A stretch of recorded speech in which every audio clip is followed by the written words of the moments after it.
del Padre, del Hijo y del Espíritu Santo. Dios te salve María, llena eres de gracia, el Señor es contigo. Bendita tú eres entre todas las mujeres, y bendito es el fruto de tu vientre, Jesús. Santa María, Madre de Dios, ruega por nosotros pecadores, ahora y en la hora de nuestra muerte. Amén. Ave María Purísima, sin pecado concebida. Santo Tomás de Aquino, ruega por nosotros.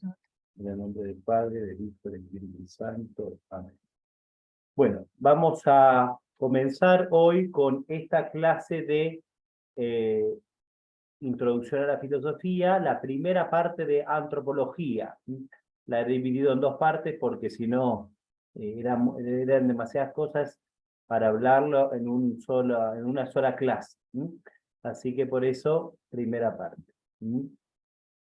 Bueno, primero vamos a ver el hombre. Antropología nos referimos al ser humano. Así que esto es lo que vamos a hablar hoy especialmente, y vamos a ver la importancia que tiene justamente tener una recta concepción acerca del hombre. Definición etimológica. ¿Cómo se llama esta parte de la filosofía? Bueno, la llamamos antropología. En griego, anthropos logos, quiere decir hombre, y logos, habíamos dicho, estudio, ciencia, tratado, con otros significados más, ¿no? Pero el que nos interesa acá sería tratado acerca del hombre, ¿no? Entonces, esto ya es una visión acerca del hombre. Esta es la visión que corresponde al filósofo griego Aristóteles, que consideraba al hombre como si fuera una unidad sustancial de cuerpo y alma, porque hace hincapié en esta unidad. Segundo lugar, hay otra forma de llamar a esta filosofía del hombre, que es psicología. La palabra psique quiere logos, ¿no? La palabra psique quiere decir alma. Esta visión es propiamente la de Platón, el gran maestro Aristóteles, es una visión complementaria. ¿Por qué es esta diferencia? Porque he dicho recién, Aristóteles hace hincapié en la unidad del hombre.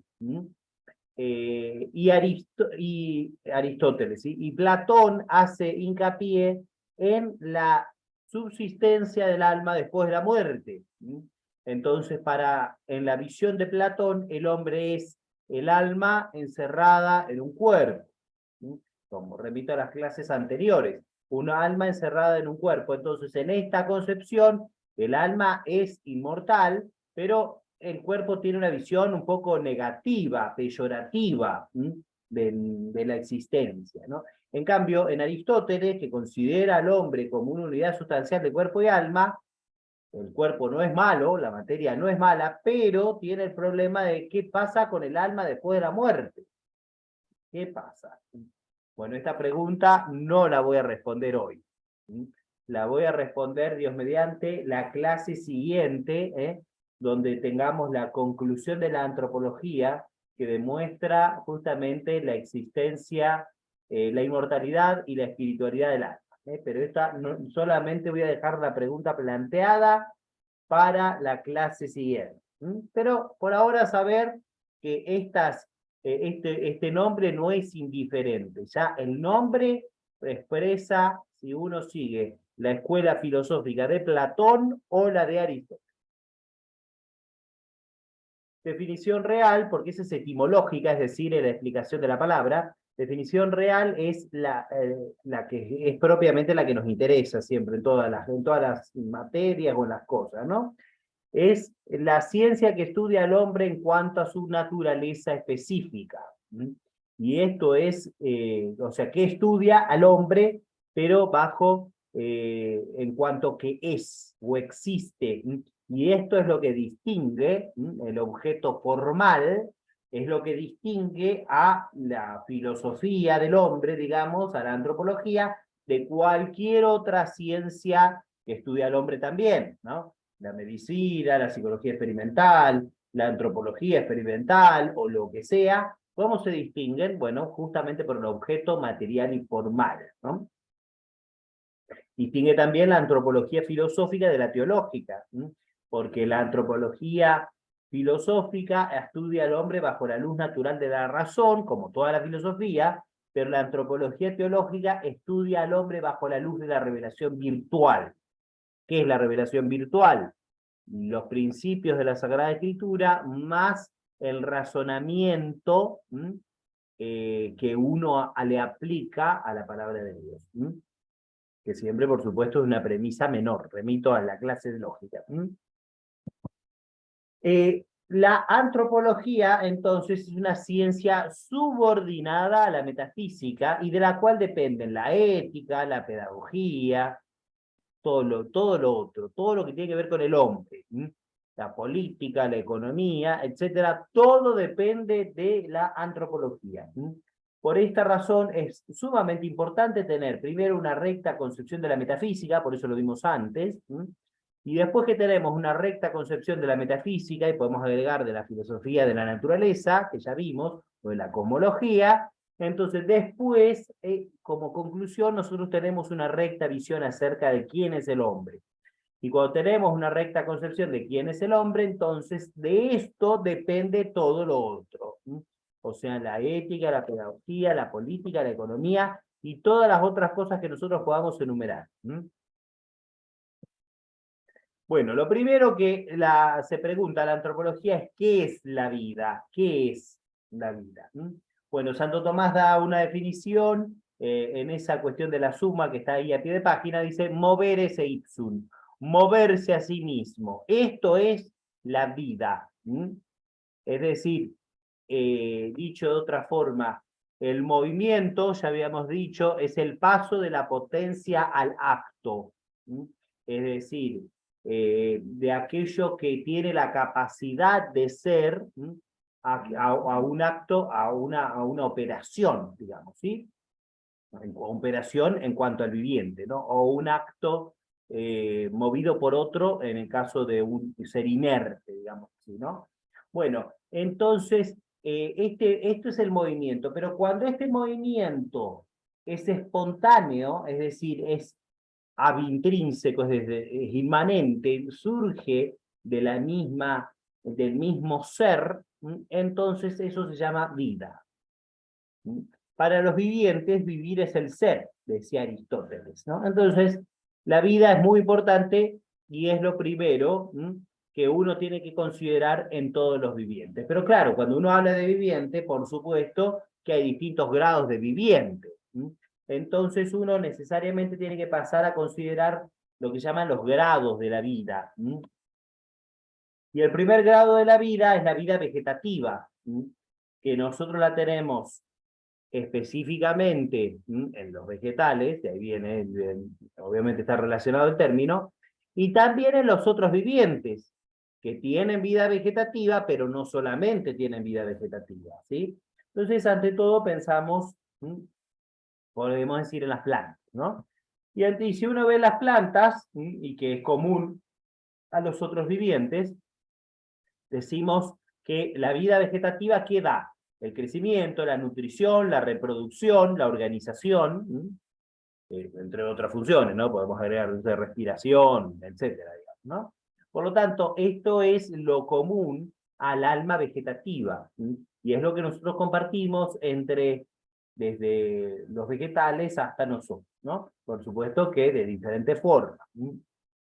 Pero hay un grado superior a la vida vegetativa, como nosotros lo sabemos muy bien, que es la vida sensitiva, que es propiamente la vida de los animales. Bueno, la vida de los animales y también nuevamente la vida del hombre. Por eso es que en la vida sensitiva nosotros podemos decir que tenemos un conocimiento y un apetito que es sensible, con al modo de una tendencia ordenada ad unum, se llama, o sea, hacia algo único. Porque, por ejemplo, el animal, cuando tiene hambre, va y come.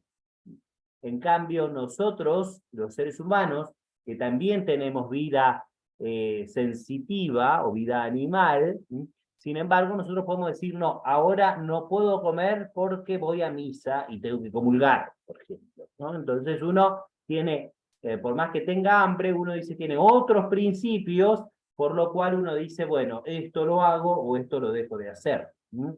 No es solamente algo tendencial. En cambio, el animal simplemente tiene hambre, va y come. Tiene sueño, va y duerme, ¿no? Y así sucesivamente, ¿no? La necesidad que tiene la satisface inmediatamente. Eso quiere decir que está ordenado ad unum, hacia algo único. Y además no tiene conocimiento del fin, porque el animal no sabe que algún día se va a morir, por ejemplo. No tiene conocimiento de su fin, digamos, ¿no? Distinto es el ser humano. ¿Por qué? Porque tiene otra forma de conocimiento. Y entonces acá pasamos al tercer grado de vida, que es la vida intelectiva, vida racional en el ser humano, que sería, bueno, ahí están ejemplificados algunos, ¿no? La vida física, social, espiritual, cognitiva, bueno, etcétera, ¿no? Pero ante todo, lo más importante no son esas dimensiones que pueden ser descriptivas de lo que realiza el ser humano, sino el conocimiento y el apetito racional, y que a su vez a nosotros nos da conocimiento del fin. De hecho, ya hablamos la otra vez, un niño lo primero que pregunta es ¿por qué? O nosotros mismos nos preguntamos de dónde venimos y a dónde vamos. Ningún animal se hace esa pregunta. O como decía Chesterton en su hermoso libro El hombre eterno, que les recomiendo que lean, decía, siempre he visto hombres pintando monos y nunca monos pintando hombres. Entonces, esto ya nos dice que la diferencia que hay entre el mono y el hombre no es un grado más evolucionado de inteligencia. La inteligencia no es que el mono es inteligente, no, el mono no tiene inteligencia. El mono tiene un conocimiento sensible, que lo puede hacer asociar determinadas acciones, por la cual repite lo que le salió bien. O el delfín que salva a una persona, no sé, cuando se está ahogando en el mar, qué sé yo, digamos, ¿no? Es decir, hay una repetición y hay una tendencia natural del animal a hacer determinada acción. Y sobre todo si el animal es educado, ¿no es cierto? Y que repite justamente con premios, ¿no? ¿Cómo aprende, ¿no es cierto?, el caballo a ser manso y a hacer, o sea, a llevar una persona encima? Bueno, en principio no lo hace, digamos, ¿no? Tiene que ser amansado y tiene que tomar confianza con el hombre, ¿no? Bueno, ¿eso cómo lo realiza? Bueno, con conocimiento sensible, con repetido una y otra vez, hasta que el animal se amansa y entonces se deja montar y todo, ¿no? Pero es un conocimiento por asociación, es un conocimiento sensible, por eso es sumamente distinto, ¿no? Sumamente distinto. Pero el ser humano es además la cabeza, por esta razón, la cabeza de la creación, y es la unión entre el mundo visible y el invisible.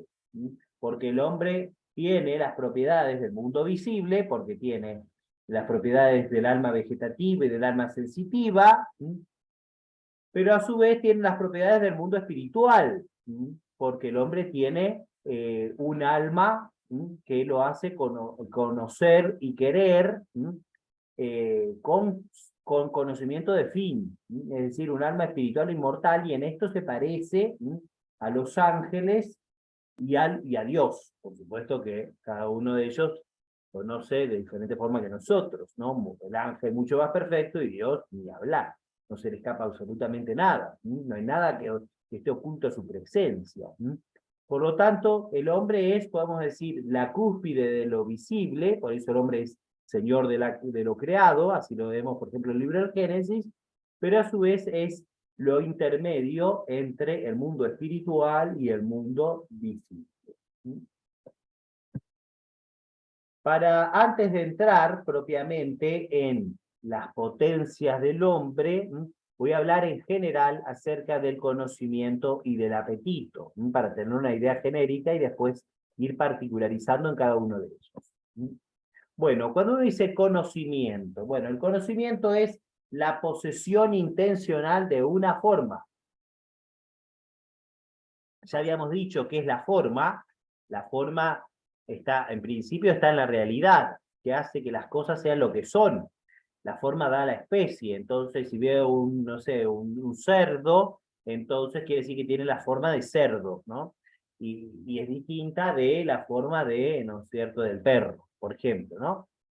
Pero cuando yo conozco el cerdo, el perro o lo que sea, en mí, entonces yo poseo la forma de alguna manera, digamos, ¿no? Yo la poseo en mí, entonces todo ese mundo que hay ahí está en mí, pero de modo intencional, es decir, de modo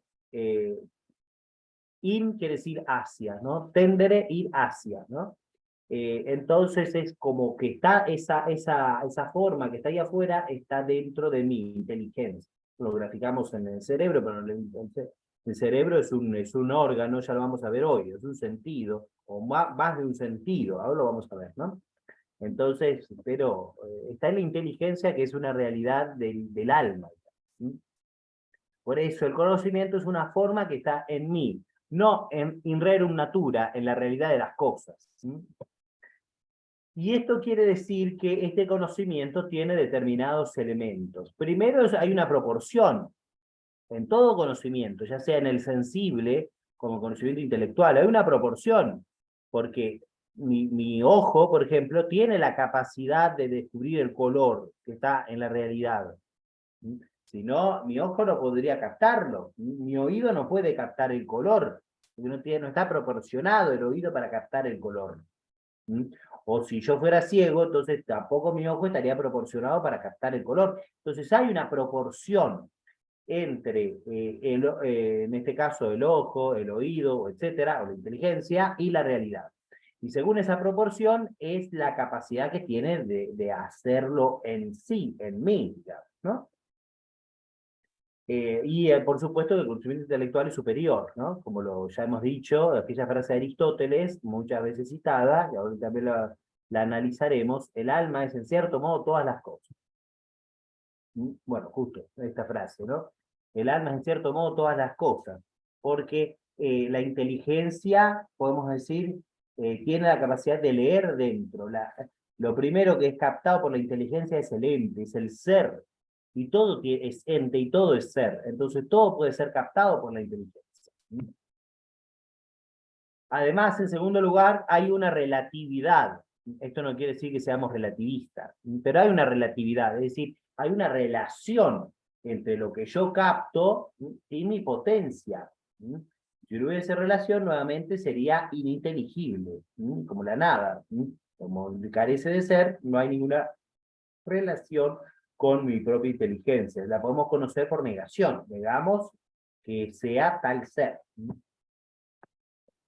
Y en tercer lugar, hay una cierta inmaterialidad. Yo tengo la piedra dentro de mi ojo.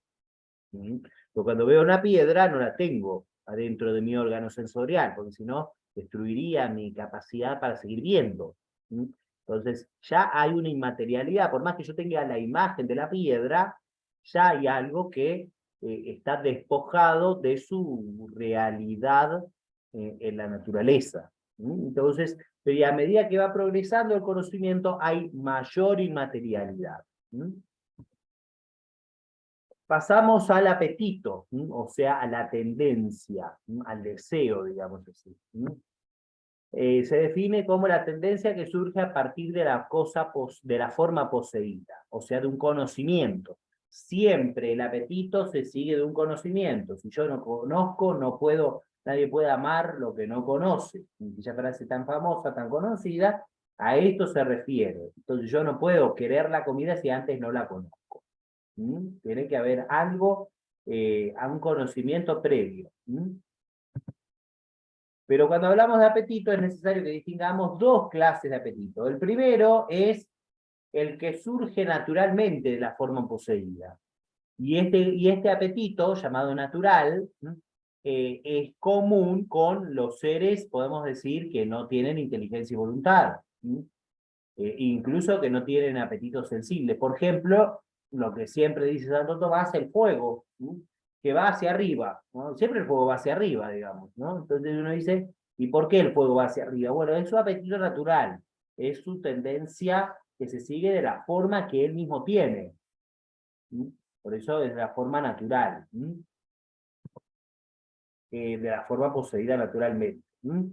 Pero hay otra clase de apetito que es el apetito ilícito, que surge de la forma poseída intencionalmente, o sea, del conocimiento, de lo que estamos hablando ahora especialmente, ¿no? Entonces uno dice, el tigre que va a cazar a su presa para comerla, ¿no? Bueno, entonces uno dice, bueno, acá hay una posesión intencional, ¿no? Primero lo vio, y después corrió, y después lo cazó para comerlo, ¿no? Entonces, necesariamente hay un conocimiento. Si no lo ve, entonces, o si no lo percibe de otra forma, no puede ir a cazarlo, no puede comerlo. ¿Sí? Necesariamente hay primero un conocimiento y la acción del apetito, de ir a comerlo, se sigue de esa previa percepción. ¿Sí? El conocimiento ilícito tiene varias características. La primera es que, como hemos dicho, debe haber un conocimiento previo. En segundo lugar, siempre se quiere bajo la noción de bien, siempre. Incluso el pecado, ya lo explicaremos cuando hablemos de la ética, incluso el pecado, porque de hecho del pecado se puede hablar incluso naturalmente, no solo desde el punto de vista de la revelación o la Sagrada Escritura. El pecado surge de algo que yo lo veo como bueno, porque el mal es privación de bien, y yo quiero el mal bajo ración de bien, bajo noción de bien. Si yo no lo voy a dar como bueno, no lo haría. Entonces siempre se quiere bajo la noción de bien, ¿no? El tigre que va a cazar lo ve como algo bueno para él. Entonces va y lo mata por esa razón, a su presa. Y a su vez, este apetito ilícito puede ser sensible o intelectual. Sensible como el tigre que va a cazar, ¿no? O intelectual, como alguien que quiere racionalmente, ¿no es cierto? No sé, una madre a su hijo, a pesar de que está enferma, y sigue desvelando por su hijo a pesar de todas las vicisitudes de la vida, ¿no? Entonces, etcétera, ¿no? Entonces, un conocimiento intelectual. Está enferma, pero se sobrepone a su malestar físico y piensa más en su hijo que en ella misma. Perfecto, ¿no? Bueno, y ahora vamos a analizar el conocimiento y el apetito sensible en esta clase solamente, porque en realidad los otros conocimientos, el conocimiento racional y el apetito racional, lo vamos a dejar para la clase que viene, y el análisis propio del alma humana. ¿Qué es el conocimiento sensible? Es la impresión de los objetos materiales sobre los sentidos. No hay nada que explicar, creo que es bastante entendible, ¿no? Cuando uno habla de sensible, tiene que distinguir tres clases de sensibles. En primero, el sensible propio, que es exclusivo de un sentido. Entonces yo digo, el color es exclusivo de la vista. Yo digo, el sonido es exclusivo del oído. Yo digo, el olor es exclusivo del olfato. Yo digo, el gusto, bueno, es exclusivo, o el sabor es exclusivo del gusto, ¿no? Esos son sensibles propios, que son algo particular de un sentido. Por ejemplo, ahí se vemos un ojo, ¿no? Con algo que es visto por el observador. En segundo lugar, tenemos los sensibles llamados comunes, ¿no? Que es aquello que es percibido por más de un sentido, ¿no? Entonces, uno, por ejemplo, ve la extensión, ¿no? O el color de una puerta, o la extensión de una puerta, ¿no? Entonces uno dice, la veo con el ojo, y la puedo tocar, ¿no es cierto? La puedo percibir con el tacto. Entonces, es percibido por más de un sentido. Y en este sentido, ¿no? Entonces es un sensible común, la extensión. Y también tenemos lo que se llama sensible per accidens. Se podría traducir por accidente, pero no queda tan bien traducido. Se usa así en latín, un término técnico en latín. Aquello que es puramente intelectual. Entonces yo digo, veo un animal y digo, es un perro. Bueno, pero yo en realidad lo que veo es el color, o escucho su ladrido, o si toco el animal, digo, bueno, tiene una piel suave, etcétera, ¿no? Pero cuando uno lo ve, uno dice, es un perro. Pero la sustancia perro, la especie de perro, digamos, ¿no? Eso no es percibido con la vista, ni con el oído, ni con el tacto, ¿no? Simplemente uno dice, bueno, pero es un perro, y está bien, digamos, ¿no? Pero eso es un sensible per accidens, ¿no? Es decir, porque el concepto perro es puramente intelectual. Y entonces, cuando analizamos el conocimiento sensible, tenemos que analizar qué es la sensación. La sensación es el estímulo que produce en el órgano de los sentidos su objeto propio. Es decir, el color, el oído, el sonido, etcétera, ¿no? ¿Qué produce en este caso en la vista, en el oído, respectivamente? ¿Y cuáles son los elementos que tiene la sensación en cada uno de nosotros? Primero tiene una inmutación corporal orgánica. Mi ojo es inmutado, ¿no? O mi oído, ¿no? Cambia. De hecho, por eso un sonido muy fuerte nos hace mal, ¿no? Al oído, porque hay una alteración física en el órgano receptor. Y también una luz fuerte impide que nosotros veamos, por ejemplo, ¿no? En segundo lugar, hay además una inmutación espiritual, porque no es que solamente un sonido fuerte me hace mal al oído, también me causa, ¿no es cierto?, me indispone a los sentidos internos, me causa dolor de cabeza, y eso hace que me enoje más, digamos, por decir algo, ¿no? Entonces, que esté molesto. ¿Por qué? Porque lo que se me inmuta es también, hay una inmutación espiritual, ¿no? Necesariamente con los sentidos. Siempre en la sensación hay algo, algo intermedio entre el cuerpo y el alma. El órgano es estimulado, pero el alma es la que percibe. Porque, como dice Santo Tomás, las acciones son de los supuestos. O sea, son de las personas concretas aquí y ahora. No son individuales, no son de puramente el cuerpo o puramente el alma. Y además, en la sensación se va formando la especie, que es una forma intencional, como hemos definido antes el conocimiento. La forma en mí, eso es la forma intencional. Se va formando la especie. Es decir, conozco un perro, ¿no? Veo un animal que ladra, entonces se va formando la idea de que eso es un perro. Pero claro, es algo, nosotros vamos a ir analizando por partes, ¿no? Por ahora estamos viendo simplemente, veo que es un perro, escucho que es un perro, lo toco y tiene la piel suave de perro. Y a su vez es puramente pasiva, porque el sentido tiene que ser estimulado para que el ojo vea, ¿no? Si no hay luz no puedo ver, ¿no? O si no hay aire no llega el sonido a mi oído. Y la sensación no es lo mismo que la percepción, porque la percepción es lo que corresponde a los sentidos internos que hoy vamos a intentar analizar.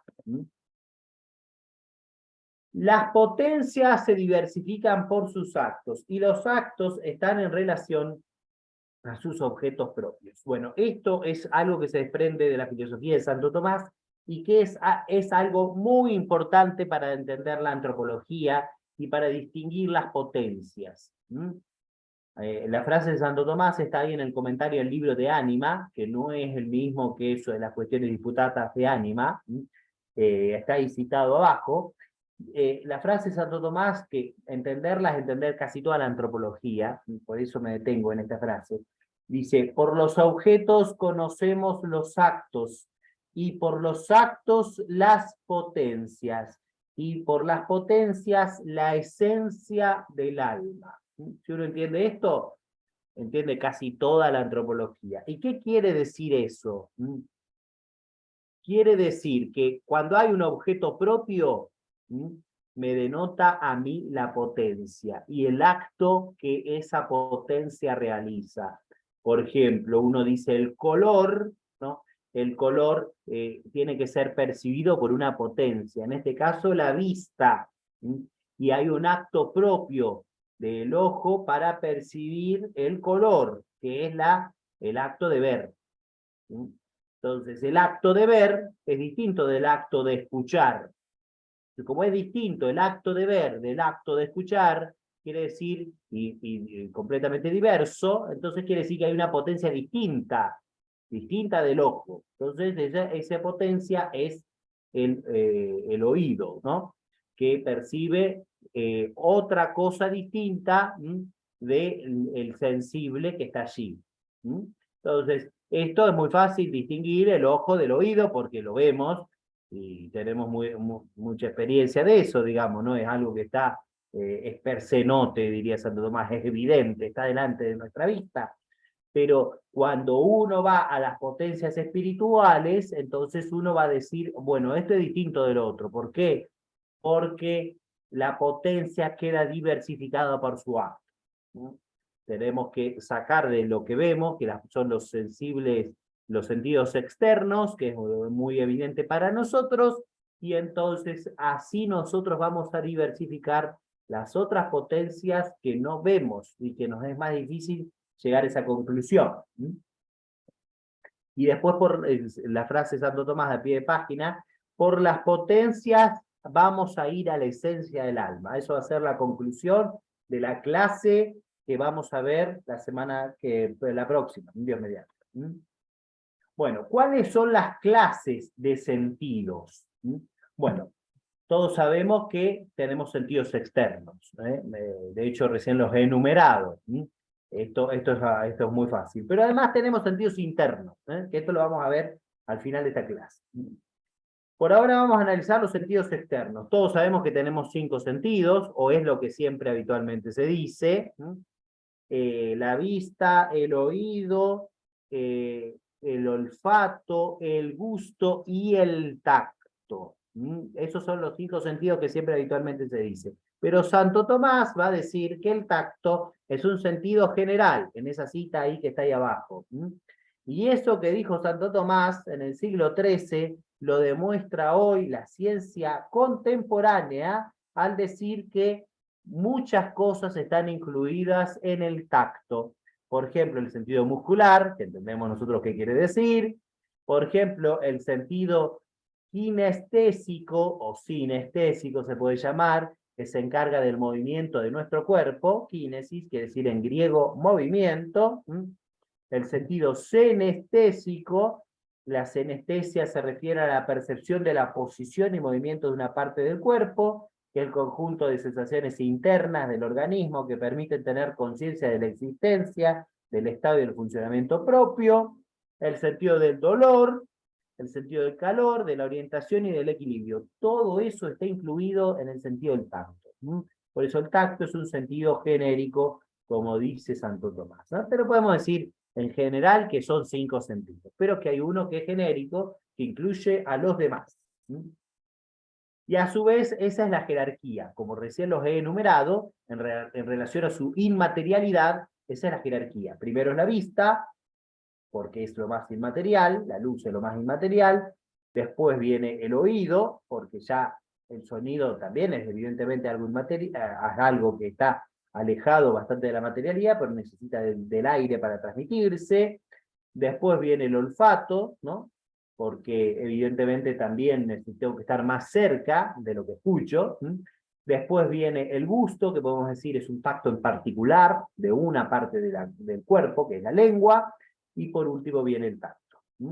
Por lo tanto, esa es la jerarquía en relación a la inmaterialidad que tiene cada uno de los sentidos. Y ahora vamos a pasar a analizar los sentidos internos, que ya he enumerado antes. ¿Qué son los sentidos internos? Son las potencias cognoscitivas sensibles, son todavía sensibles, que actúan por mediación de los sentidos externos, cuyo accionar profundiza la percepción y prepara para la acción de la inteligencia. Y en estos son 4, ahora los vamos a ir viendo. El primero es el sentido común, que no es cuando la gente dice, te falta sentido común, que quiere decir como el sentido, digamos, natural de las cosas, ¿no? Que uno hace lo que está bien y evita lo que está mal, por ejemplo, ¿no? No, acá con sentido común nos referimos a la unificación de lo que se percibe con los sentidos externos. Por ejemplo, yo veo un perro y escucho el ladrido del perro, entonces digo, esto es la misma realidad. Lo que yo veo es lo que yo escucho. Entonces se realiza una unificación, o lo toco también, ¿no? Entonces lo palpo, entonces se lo percibo por 3 sentidos distintos y el sentido común me dice, bueno, lo que yo veo es lo que yo escucho y es lo que yo estoy tocando. Entonces eso es realizado por el sentido común, pero nuevamente decimos, hay una dependencia de los sentidos externos. En segundo lugar, tenemos la imaginación, cuya función es conservar lo que vemos y además tiene la posibilidad de reproducirlo. Pero la imaginación también está relacionada con las imágenes, ¿sí? Porque si no, no habría imaginación. No habría imaginación. ¿Sí? Conserva y reproduce. Entonces, podemos decir, reproduzco incluso algo que no tengo delante de mis ojos, ¿sí? Porque me acuerdo, no sé, de algo que me causó impresión, por ejemplo, ¿no? O incluso puede fabricar cosas que nunca he visto. Entonces fabrica, me imagino un lugar donde voy a estar, ¿no es cierto? Y nunca fui en mi vida, digamos, ¿no? En tercer lugar está la cogitativa o la estimativa. La estimativa se da propiamente en los animales sensibles que carecen de razón, por lo cual asocian. La cogitativa se da propiamente en los animales racionales, es decir, en los seres humanos, hombres y mujeres. Es la razón particular que conoce la conveniencia o no respecto de una realidad sensible, singular, externa. Es decir, me dice a mí, ¿es conveniente o no es conveniente? ¿O es disconveniente? Y siempre tiene que ver con algo particular. Por eso Santo Tomás también la llama la ratio particularis, la razón particular. Y por esta razón, porque hace descender la realidad a lo concreto, su uso adecuado es un elemento necesario en el ejercicio de la virtud de la prudencia, de tal forma que la prudencia tiene 8 elementos, 8 partes integrantes, que no la podemos ver ahora, pero una de esas es el descender, el principio a lo particular. Si yo no tuviera esa capacidad de descenderlo aquí y ahora, entonces no habría prudencia. Es un elemento integrante, ¿no? Como una casa que le falta una parte. Bueno, no es casa hasta que no tenga el techo, la puerta o la ventana, digamos, ¿no? O el cimiento. Bueno, entonces, hasta que no tenga las partes integrantes todas, no es una casa terminada. De la misma forma, una virtud tiene partes integrantes, ¿no? Que hace que el todo se realice. Si falta una, no es virtud de modo completo. Bueno, eso es lo que hace la cogitativa al hombre, a la prudencia. Por esta razón hay un caso famoso, que es este ahí que pongo en la imagen, que es un caso muy estudiado por la ciencia contemporánea. Ya ese hombre que tiene la barreta era un minero, se llama Phineas Gage, ¿no? Se llamó Phineas Gage, ya está muerto, ¿no? Phineas Gage, esa barreta que él tiene en la mano, lo atravesó, ¿no? Como se puede ver ahí en la imagen del cráneo, ¿no? Era un hombre, un inglés, ¿no? Muy a lo inglés, ¿no? Eso sería un caballero inglés, ¿no? Un hombre, una persona siempre muy correcta, muy educada, muy moralmente muy respetable, digamos, ¿no? Siempre muy limpio, ¿no? A pesar de que era minero, siempre muy limpio, muy aseado. Lo atravesó esa barreta que él tiene en la mano, por esa posición que se ve ahí en el cráneo, y entonces él empezó a cambiar de forma de actuar, ¿no? Entonces después hasta era una persona mentirosa, ¿no? Una persona que andaba sucia, mal vestida, que no era como era antes, como fue siempre toda su vida. ¿Qué pasó? Bueno, lo que él se le destruyó en su cuerpo fue la cogitativa, y entonces por esa razón no podía actuar como siempre lo hacía de modo habitual, digamos, ¿no? Hasta que al final falleció, digamos, ¿no? O sea que no lo mató la barreta, digamos, ¿no? Tuvo este cambio en su conducta, pero que se debe justamente al cambio de un sentido interno, ¿no? Que es la cogitativa. Y por último, el último sentido interno es la memoria. La memoria que hace reconocer y recordar al pasado trayéndolo al presente. O sea que la memoria está relacionada con el pasado. La imaginación es lo que está relacionado con el presente. Por supuesto que los dos órganos están relacionados, ¿no? Los dos sentidos internos están, hay una interacción, pero la memoria se refiere siempre al pasado y la imaginación se refiere siempre al presente. Bueno, y tenemos que ver hoy también las pasiones. Las pasiones define San Juan Damasceno, el último de los padres de la Iglesia, como el movimiento del apetito sensitivo de la virtud apetitiva desde la imaginación del bien y del mal con transmutación corporal. Es la definición que da San Juan Damasceno y que retoma Santo Tomás. O sea, es la respuesta sensible a lo que uno ha percibido de modo sensible, justamente, ¿no? Ya sea por los sentidos externos o los sentidos internos. Hay mucha diversificación entre los apetitos sensibles o las pasiones.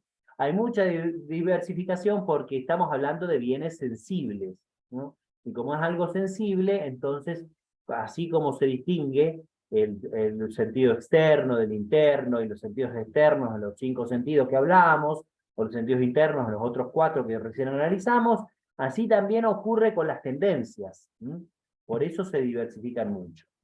Vamos a ver cómo se divide. Ante todo, se dividen en lo concupiscible, que es más simple, y el irascible, que es más complejo. Entonces, dice Santo Tomás que son 2 potencias distintas.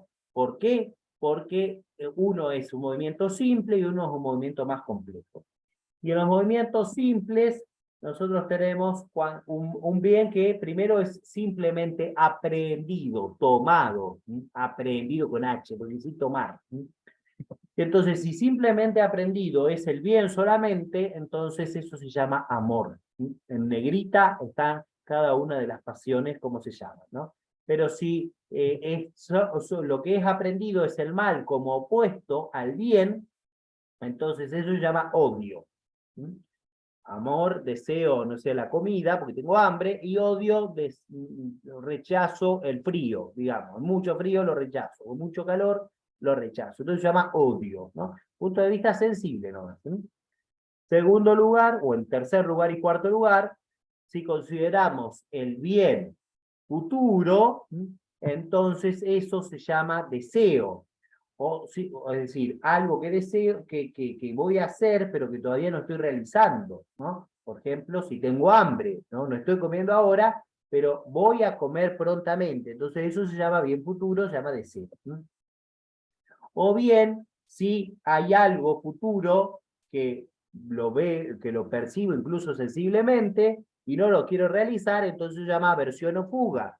Por ejemplo, el ciervo que se aleja de su depredador, ¿no? Nos acerca al tigre y se va para el otro lado, se va corriendo, ¿no? Entonces ve un mal futuro que si se queda ahí puede ser cazado, entonces dispara, ¿no? Se llama aversión o fuga. Recordemos que es bien sensible y por esa razón uno puede poner como ejemplo todas cosas de los animales, pero también vale para el ser humano. O si el bien o el mal es presente, entonces si nos referimos al bien presente se llama gozo. El gozo es el bien presente. Entonces, algo que tengo aquí ahora y que lo estoy haciendo y que me causa, como si placer. Entonces, el gozo. O el mal que sea presente. Entonces, si yo tengo un mal presente, entonces se llama tristeza o dolor. Me martillo un dedo, por ejemplo, entonces dice, bueno, eso es dolor, porque es un mal presente aquí y ahora. O si habitualmente reservamos la palabra dolor para el cuerpo y la tristeza para el alma. Puede ser así también, ¿no? Pero puedo decir, tengo un dolor en el alma, que quiere decir, estoy triste. Pero es un mal presente. También vale para los hombres, por supuesto, ¿no? Y después el irascible, que van a ver por qué son potencias complejas, ¿no? Cuando uno se refiere al bien arduo, es decir, un bien difícil, ¿no? Pero que además ese bien difícil está ausente. Bueno, pero si ese bien difícil, ausente, es posible que yo lo alcance, entonces eso se llama esperanza. Tengo que llegar a la otra punta y hay algo al medio, pero creo que lo alcanzo. Entonces se llama esperanza. Pero si veo que hay eso que está al medio, a mí me impide llegar al bien que está del otro lado, porque yo no lo tengo, por eso es ausente, entonces eso se llama desesperación. Insisto que esto vale también para los animales y los seres humanos con nuestra parte sensible. El segundo, además, puede ser un mal que sea difícil, ¿no? Pero que esté ausente. Entonces ese mal, si yo lo considero como superable, eso se llama audacia. Entonces, tengo que llegar a la otra punta, pero hay un pozo al medio, entonces yo creo que puedo saltar. Entonces soy audaz y me arriesgo, ¿no? Me arriesgo al pozo, a la dificultad que hay al medio, porque creo que ese bien lo puedo alcanzar, ¿no? Pero además, el bien puede ser insuperable, entonces es más grande el pozo que lo que yo creo que puedo saltar. Entonces directamente me da temor, entonces no salto, digamos, ¿no? Entonces me quedo de mi lado y el mal me supera, digamos así. Y por último tenemos un bien arduo, es decir, difícil, pero que está presente, y eso se llama ira.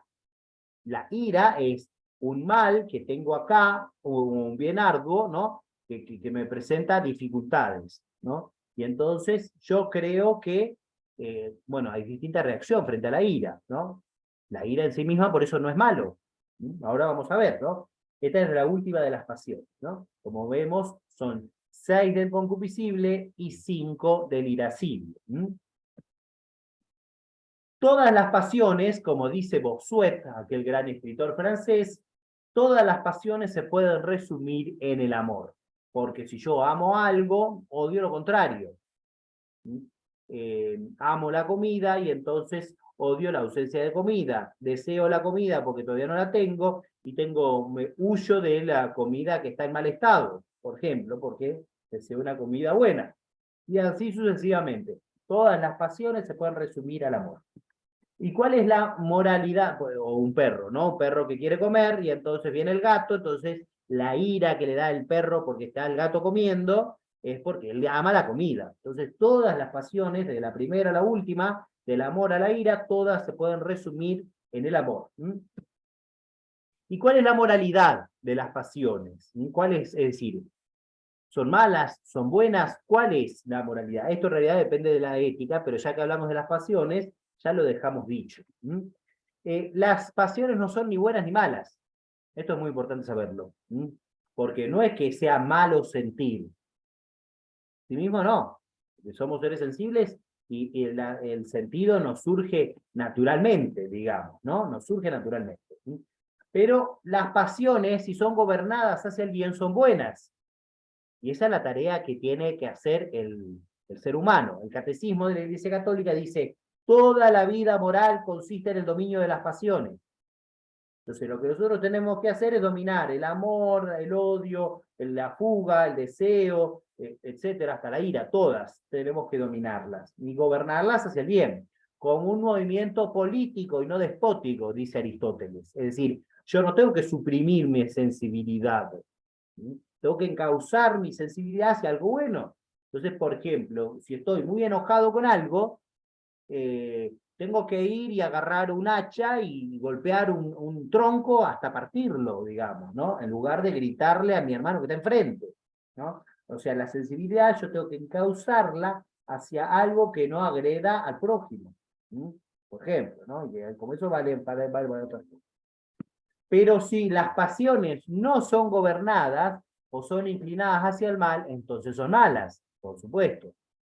Si yo uso la ira para ir y matar a una persona, un inocente, bueno, evidentemente eso está mal.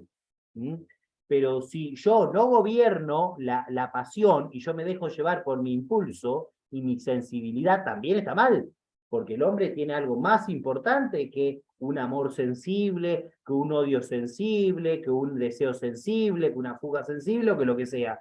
Y eso se llama razón, ¿no? Inteligencia y voluntad. Entonces, la inteligencia y la voluntad son los que tienen que gobernar la sensibilidad humana. Para concluir esta primera clase de antropología, podemos decir lo siguiente. Una recta concepción del ser humano depende de una metafísica adecuada. Quien tiene una mirada objetiva de la realidad puede saber con exactitud qué es el hombre. Por eso nosotros primero vimos la metafísica. Teníamos que tener una recta concepción de la realidad, quién es el hombre. El hombre tiene cuerpo y alma, porque habíamos dicho que tenemos forma sustancial y materia prima, habíamos dicho en cosmología, por ejemplo, habíamos dicho que existe Dios, se ha demostrado que Dios existe, entonces Después diremos que el hombre es creado para servir a Dios, ¿no? Lo diremos en la ética, pero lo primero que tenemos que decir es que Dios existe, que la realidad está allá afuera, y que la verdad no la crea el hombre, por ejemplo, no es solo un pensamiento, ¿no? O algo que a mí me parece, ¿no? Sino que yo tengo que leer de la realidad. Entonces, primero lo que necesitamos es una metafísica adecuada, es decir, ver cómo es las cosas en sí mismas, y después de allí bajar al hombre. ¿Mm?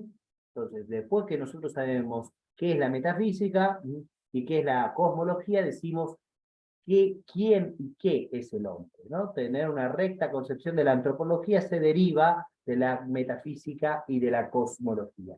Pero además, agregamos esto: las conclusiones de la antropología serán los principios de las ciencias subalternas, que dependen, por ende, de ella. Como dice el padre Julio Membiel, aquel gran sacerdote argentino, que hoy este año se cumplen 50 años de su muerte, así, por ejemplo, la economía y la política modernas, partes de la moral, se fundan en el dualismo de la psicología cartesiana. Es decir, el error que tiene Descartes en la concepción del ser humano, que coloca el cuerpo y el alma como dos realidades casi opuestas, que le llama res cogitans y res extensa, de la cual hemos hablado en clases anteriores, esa realidad que él divide dualista, ¿no? Es lo que origina el problema actual, moderno, desde Descartes hasta ahora, y que se va cada vez agudizando más, en la política y en la economía. O sea que no es del payaso que está de turno que ahora nos gobierna, no. El problema viene de la filosofía, el problema viene de antes, ¿sí? El problema viene de allí. Y hasta que no haya una vuelta al realismo y al hombre considerado en sí mismo, no se va a resolver el problema, por ejemplo, de la política o de la economía, ¿sí? Porque el problema, ante todo, es antropológico, ¿sí? No es de quien está de turno allí gobernándonos. ¿Sí? Por todo ello, se ve claro que de una recta antropología se seguirá una recta idea de la ética, de la pedagogía, de la política, de la economía, etcétera. Es decir, de todo eso se sigue de una recta antropología. Y esto es lo que hemos intentado hablar hoy, y es lo que seguiremos desarrollando para tener esta recta idea de la antropología. Seguiremos desarrollando la clase que viene. Termino citando las obras importantes, primero la de Santo Tomás. Estas dos resumen, primero desde una mirada más bien teológica, la Suma de Teología, una mirada más bien filosófica, la Suma contra Gentiles, en esas citas que están allí.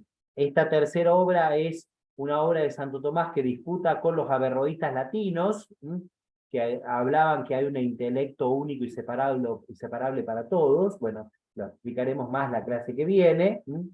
El libro de Roger Bernot, Filosofía del Hombre, el libro de Gardel, está disponible en portugués, online, la obra original es francesa, existe la obra en español, pero no está digitalizada, al menos hasta donde yo conozco. La obra del padre Membiel es un pequeño texto que es el que he citado recién. Una obra de Rollo Marín, fíjense cómo Rollo Marín, para hablar de la parte espiritual, ¿no? Habla de esto de las pasiones y de los apetitos sensibles que hemos hablado antes. Y el libro de Gilson, ¿no? Con una mirada más bien de teología, de antropología teológica, ¿no? En esas páginas allí. El libro de Grant, que analiza la antropología, un libro de Jordán Bruno Yenta, un mártir asesinado aquí por los comunistas en la Argentina, que tiene un libro sobre psicología, que nuevamente une la mirada antropológica del hombre desde la filosofía, una mirada más bien psicológica, y como decíamos recién, cómo la psicología experimental depende de la antropología filosófica. Bochaca, en su libro sobre el hombre, una obra, un pequeño opúsculo de Domingo Basso, un dominico ya fallecido aquí en la Argentina, que ha escrito sobre el tema, el libro de Forment, que habla en esta parte del ser humano. Ustedes pueden pausar el video para verlo más en detalle y tomar toda la bibliografía, libro de Leo Elders, Ibáñez Langlois, Introducción a la Antropología Filosófica, Medina, también fallecido, un gran tomista aquí, falleció muy joven, y después Scruton, Jeff Stork, y por último Chaucer, y con eso, bueno, concluimos. Y dejamos lugar para algunas preguntas, si hay alguna que hacer.